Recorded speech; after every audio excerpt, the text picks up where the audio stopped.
a few mushrooms, said Grandpa.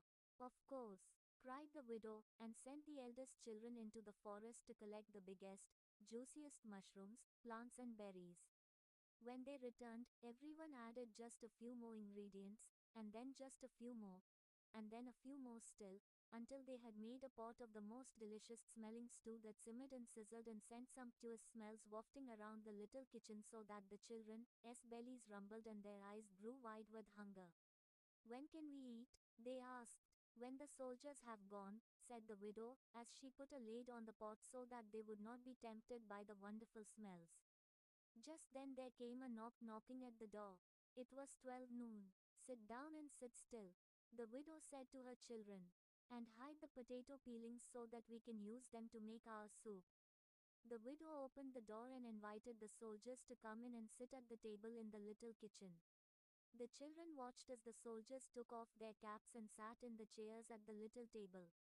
The table was set with 2 bowls, 2 spoons, and 2 forks.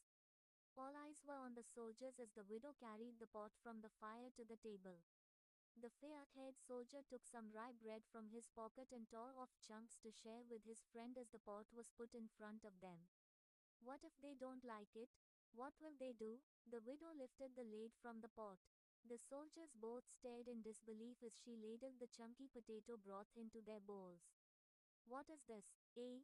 cried the soldiers. "We want chips." The children looked on anxiously as the widow explained, "This is how we cook chips." "This isn't how to cook chips," the dark-haired soldier shouted, as he wrestled the ladle from the widow and threw it back into the pot. "Sit down," said the fair-haired soldier to his friend. "I am hungry. Let us eat." "But I wanted chips." "Well, at least try it," said his friend. With that he lifted his spoon, gently blowing so that the steam curled around his hands. The children watched droplets of condensation form on the edges of his glasses. The potatoes were very hot. Suppose they were too hot? The fair-haired soldier at last put the spoon to his mouth and slurped through his teeth.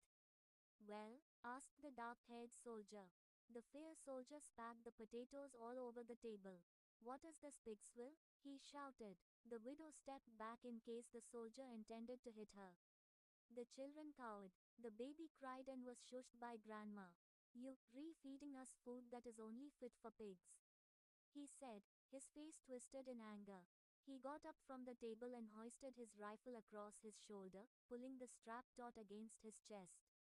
The children watched in fear as his thumb stroked the rough leather of the strap. "I am sorry," said the widow, backing further away from the table. "It is our favorite recipe."